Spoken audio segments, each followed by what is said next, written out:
Hi friends, எல்லாருக்கும் வணக்கம். இன்றைக்கி ஒரு குட் நியூஸோடு நான் வந்திருக்கேங்க. எங்கள் குட்டி லட்சுமி கண்ணு போட்டிருக்கு. பொம்பளை பிள்ளைங்க. பேர் தனலட்சுமின்னு பேர் வச்சுருக்கேன். தனத்துக்காக இன்றைக்கி நான் என்ன சீம்பு செஞ்சு காட்ட போகிறேன்.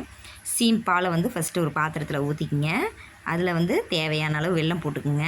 நல்லா கரைச்சி அதை மண் இல்லாத வடிகட்டி ஒரு பாத்திரத்துக்கு மாற்றிக்கிங்க.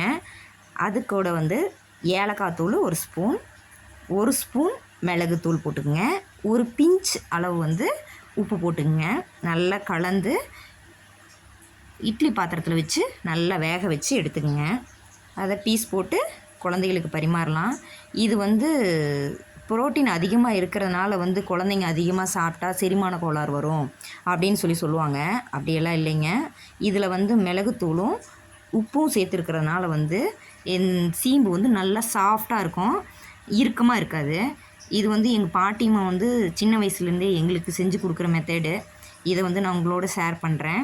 இதை ட்ரை பண்ணி பாருங்கள். எப்படி இருந்தது, எப்படி செஞ்சு எப்படி டேஸ்ட்டாக இருந்ததுங்கிறத கமெண்ட்ஸில் சொல்லுங்கள். மறுபடியும் இன்னொரு வீடியோவில் இன்னொரு உபயோகமான ஒரு இதோடு நான் உங்களுக்கு பார்க்குறேன். அது வரைக்கும் பாய்ங்க.